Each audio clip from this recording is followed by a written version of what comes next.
alırlar.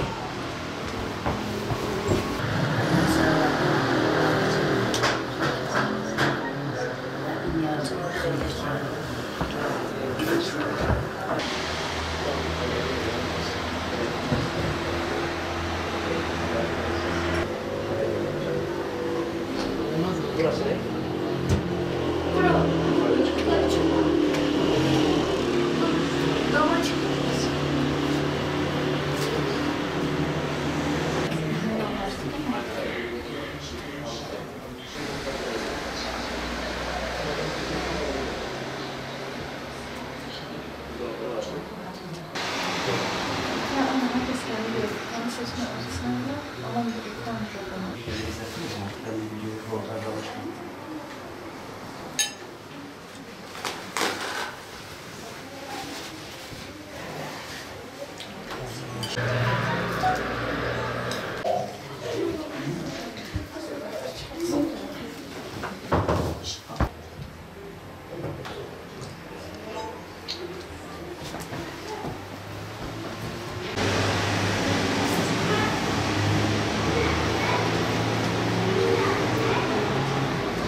Kafasına vur yastığı, bunu ayaklarına vur yastığı.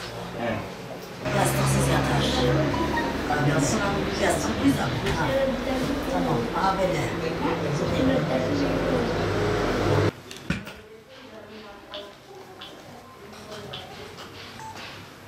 Nasıl olmadı şimdi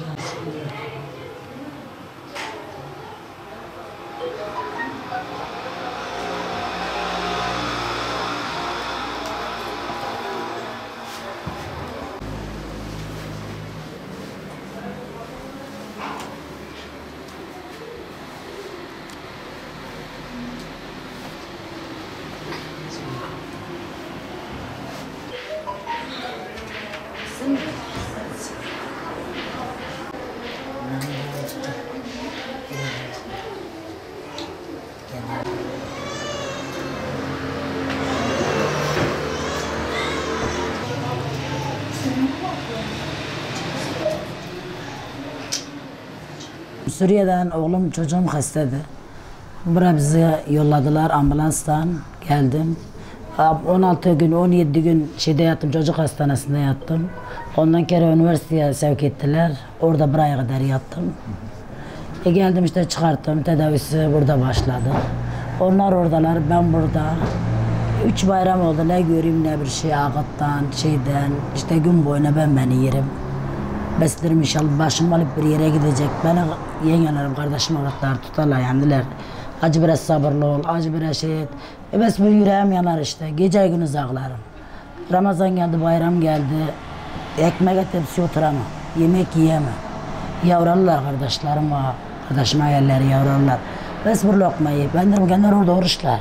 Ben nasıl yiyeyim?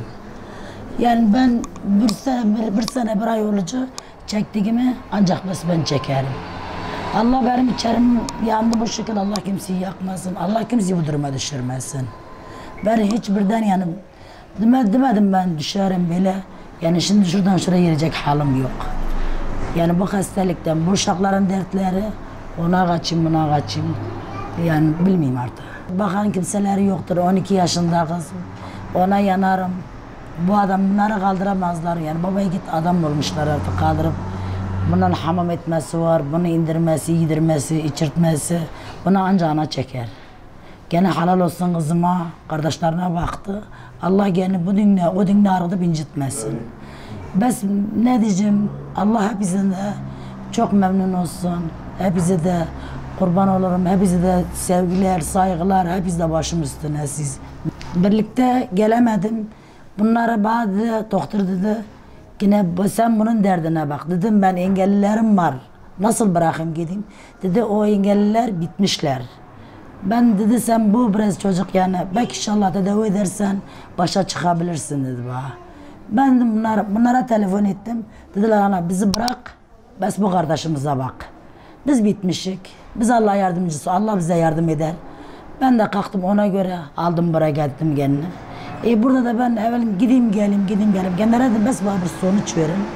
Sonucun dediler 7 sene 6 sene sürer dediler.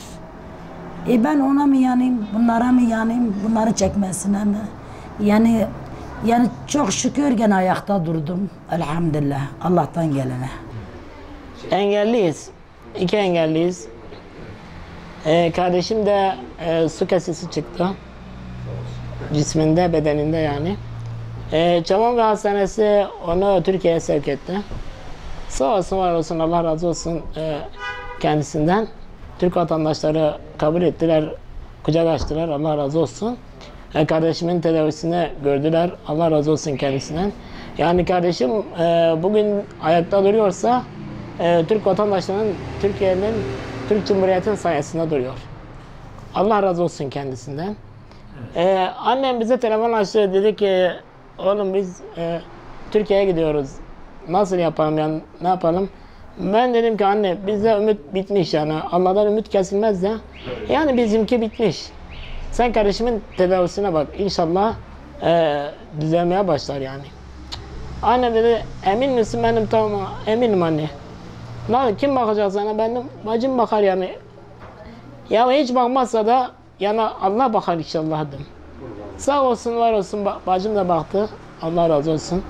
Yedirme, içirme, banyo, kaldırma, yatırma, fırlatma, gezdirme, dolandırma hepsi kendi mesul oldu, kendi kefil oldu. Sağ olsun, var olsun, Allah razı olsun kendisinden. Yani bunu hiç yani başkası yapmaz bunu. Evet. Aynen. Peki nasıl geldiniz? Türkiye'ye nasıl geldiniz? Türkiye'ye nasıl geldim? Türkiye'ye şöyle geldim. Adil amcam ve Ahmet amcam sağ olsun. Sesimizi dünyaya duyurdunuz sizler ve Allah razı olsun. Çok teşekkür ederim sesimizi dünyaya duyurduğunuz için. Türkiye yetkilileri Allah razı olsun kendisinden bize kucak açtı. Bizi kabul etti Türkiye'sine. Yani ben hiç ummadım yani bugün annemin yanında yattım. Annemin yanında yatıyorum yani inanamıyorum bile ben. İnanamıyorum annemin yanında olduğuma. Ben kendi Allah'tan ümit kesilmez ama ümidi kesmiştim.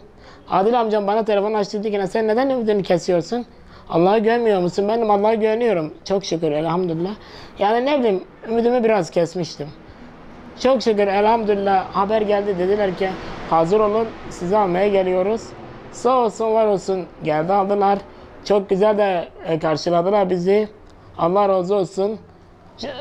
Türk vatandaşına, Türk Cumhuriyeti'ne Allah razı olsun. Allah ne muradı varsa versin. Allah bayrağımıza, Anadolu vatanımıza zarar zeval vermesin. Biz buraya geldiysek yine kendilerinin sayesinde geldik. Kucak açtılar bize. Allah razı olsun kendisinden. Çok çok teşekkür ederim. Saygılarımı, sevgilerimi sunarım.